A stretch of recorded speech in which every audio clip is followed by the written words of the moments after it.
Good morning. आज कल हमने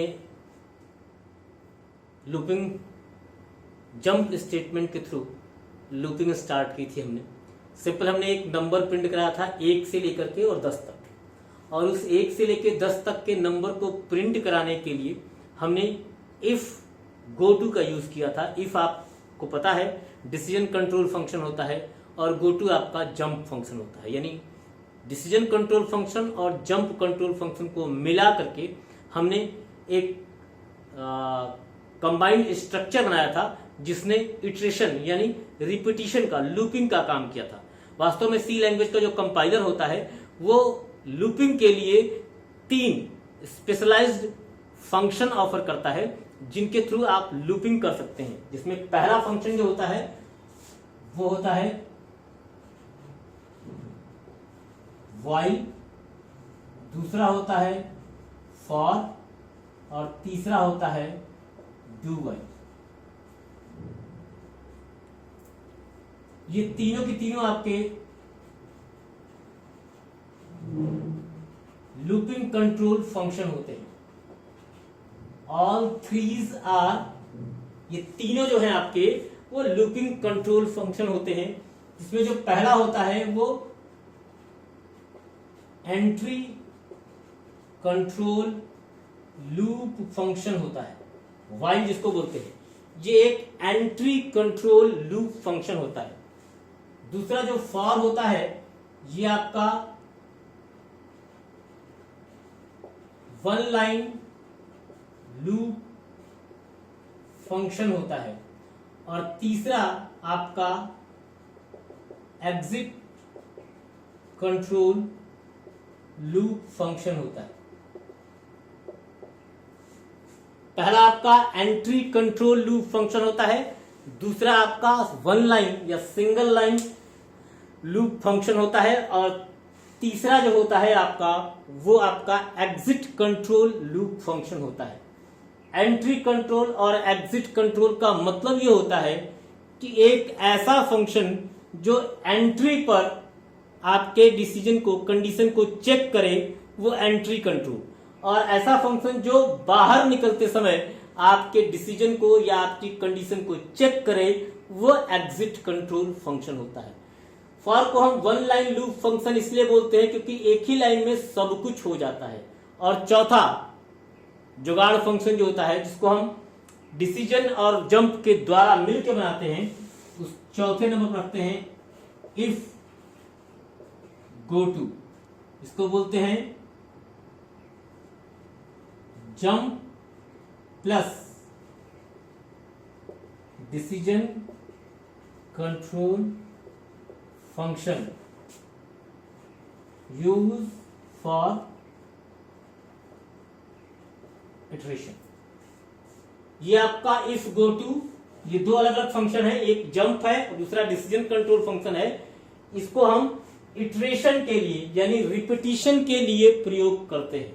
यानी पहला, दूसरा, तीसरा और चौथा while, for, do while, if go to, ये चारों आपके लूपिंग फंक्शन होते हैं। इन चारों का मेन या मुख्य कार्य ये होता है कि किसी भी ब्लॉक को बार बार रिपीट करके आपको आउटपुट दिखाना या आपको आउटपुट प्रोवाइड करना।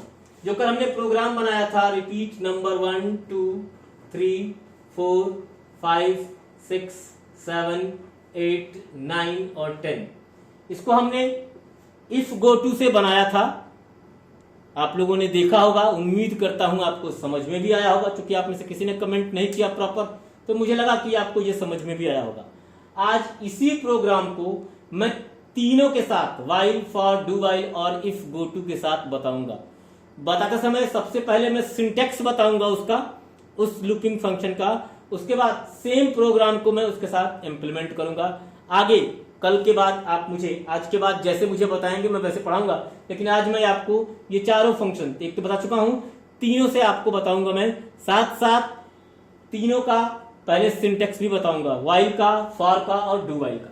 ठीक है, ये आपके तीनों लूपिंग फंक्शन है।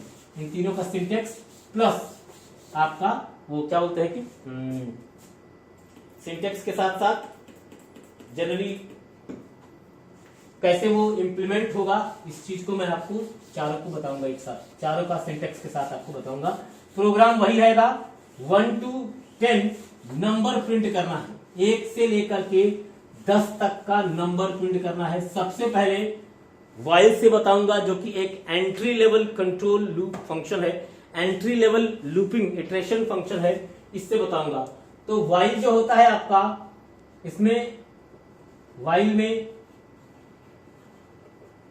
कंडीशन होती है और कंडीशन के अंदर स्टेटमेंट होता है। ये स्टेटमेंट आपका तब तक रिपीट होगा जब तक ये कंडीशन ट्रू होगी, जब तक वाइल की कंडीशन ट्रू होगी तब तक ये रिपीट होता रहेगा। ये सिंटेक्स है किसका, वाइल का, मतलब entry level control, entry level loop function. Entry पर जैसे ही आपका इस लूप के अंदर आएगा, पहले कंडीशन चेक होगी, अगर कंडीशन ट्रू होगी तभी इसके अंदर आएगा, अदरवाइज नहीं आएगा। कैसे, देखिए सेम प्रोग्राम वही है 1 से लेकर 10 तक का।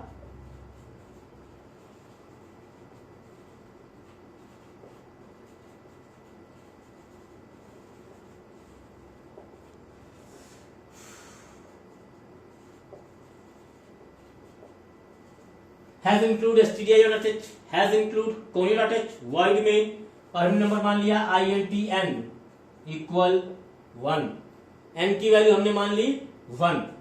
इसके बाद CLR SCR, और यहां हमने किया कंडीशन लगानी, हमें कब तक रिपीट करना है, जब तक n की वैल्यू 10 ना हो जाए। यहां चेक कर देंगे, लिखेंगे condition while n less than equal to 10, जब तक n 10 से छोटा या बराबर रहता है। यहां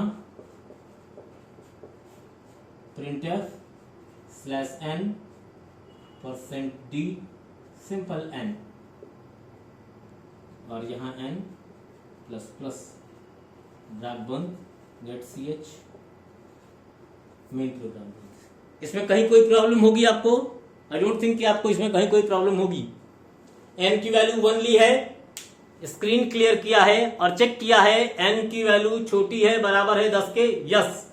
और ये 10 से छोटी है बराबर कब तक रहेगी, जब तक 10 से बड़ी, यानी जब तक 10 रहेगा। पहली बार 1, फिर 2, फिर 3, n प्लस प्लस वैल्यू बढ़ाएगा हर बार, 1 2 3 4 5 6 7 8 9 10। 10 के बाद जैसे ही 11 होगी वो उस लूप से बाहर आएगा, गेट ch, आपका प्रोग्राम खत्म हो जाएगा। यानी आपका जब तक n की वैल्यू 10 से छोटी या बराबर रहेगी तब तक ये लूप आपका रिपीट होता रहेगा।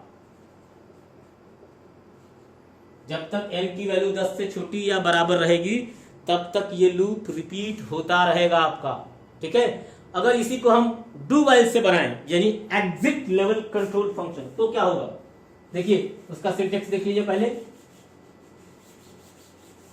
सिंटेक्स उसका होगा डू, कोई कंडीशन नहीं, स्टेटमेंट्स बंद, वाइल कंडीशन, और यहां सेमीकोलन रहेगा। यानी वही वाइल आपका बाद में लास्ट में चेक होगा। यानी अगर इसी प्रोग्राम को हमको वाइल पर बनाना हो, डू वाइल पर बनाना हो, तो हमें क्या बदलाव करने पड़ेंगे। देखिए बदलाव, यहां से वाइल हट जाएगा, ये वाइल सेम प्रोग्राम रहेगा, यहां से वाइल हट जाएगा, यहां लिखा जाएगा डू, और यहां लिखा जाएगा वाइल n छोटा है बराबर है 10 के, दैट्स ऑल, और कोई बदलाव नहीं। इसमें जब पहली बार आपके n की वैल्यू प्रिंट होगी तो कोई भी कंडीशन चेक नहीं की जाएगी। देखिए उसमें वाइल में, इसमें अंतर क्या है, यहां वाइल के बाद सेमीकोलन लगेगा क्योंकि वो ब्लॉक वहीं बंद हो जा रहा है। इस बात का ध्यान रखिएगा, उसमें वाइल के बाद सेमीकोलन नहीं लगता है, यहां वाइल के बाद सेमीकोलन लगेगा। और ये कंडीशन भी तब तक रिपीट होती रहेगी आपकी जब तक आपका लूप क्या होगा, कंडीशन आपकी ट्रू रहे। लेकिन पहली बार जब ये प्रिंट होगा n की वैल्यू, अगर मान लीजिए आपने यहां 10 दे दिया, बाय मिस्टेक आपने 10 दे दिया, ठीक है, तो ये 10 को प्रिंट करेगा, या मान लीजिए आपने यहां 10 तो प्रिंट करेगा, वैसे भी आपने यहां 12 दे दिया, तब अगर आपने यहां 12 दे दिया तो ये प्रोग्राम 12 भी प्रिंट करेगा, पिछला प्रोग्राम 12 प्रिंट नहीं करेगा, क्योंकि कंडीशन वही फॉल्स हो जाएगी। इसमें क्या है, इसकी वैल्यू 12 प्रिंट होगी, वैल्यू बढ़ेगी भी, तब यहां चेक होगा और उसके बाद वो रिपीट नहीं होगा, बाहर आ जाएगा, क्योंकि उसको यहां गलत मिल जाएगा। यानी एंट्री लेवल लूप फंक्शन का यूज ये होता है कि आपके प्रोग्राम का जो ब्लॉक है, जो रिपीटिशन ब्लॉक है, जो लूप का ब्लॉक है, वो एटलीस्ट एक बार आपका एग्जीक्यूट होगा ही होगा। ये अंतर है आपका व्हाइल में और डू व्हाइल में, ठीक है। अब तीसरा सिंटेक्स आपका, जिसे आप फॉर कहते हैं, वन लाइन सिंगल लाइन आपका लूपिंग फंक्शन। यहां क्या होगा, फॉर इनिशियल वैल्यू सेमीकलन, कंडीशन सेमीकलन, और इंक्रीमेंट या डिक्रीमेंट, इसके बाद ब्रैकेट बंद। यानी 1, 2 और 3, ये तीनों लाइनें एक साथ फॉर में यूज होंगी। यानी आपका लूप कहां से स्टार्ट हो रहा है ये भी, आपका लूप कहां तक चलेगा ये भी, और आपका लूप में क्या इंक्रीमेंट या डिक्रीमेंट हो रहा है इसका भी निर्धारण आपका ये फॉर कर देगा। देखिए यहां कैसे होगा, आपको हम दिखा दे रहे हैं। सिंगल एक लाइन का पूरा प्रोग्राम बनेगा, बहुत समस्या नहीं होनी चाहिए मेरे हिसाब से आपको।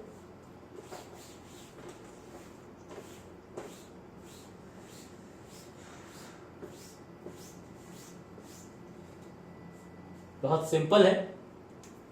यहां आप यूज करेंगे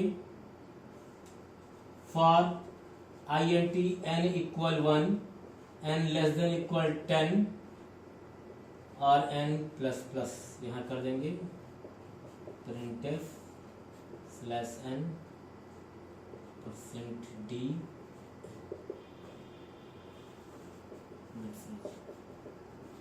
सिंगल एक लाइन में डिक्लेरेशन भी, कंडीशन भी और इंक्रीमेंट डिक्रीमेंट भी। आप चाहे तो डिक्लेरेशन अगर एक से अधिक है तो बाहर भी कर सकते हैं, लेकिन आप इसमें फॉर के साथ अंदर भी डिक्लेरेशन वैसे ही कर सकते हैं जैसे आप व्हाइल में बाहर कर रहे थे। इंक्रीमेंट व्हाइल के ब्लॉक के अंदर कर रहे थे, इसमें उसी लाइन में इंक्रीमेंट भी कर दिया हमने।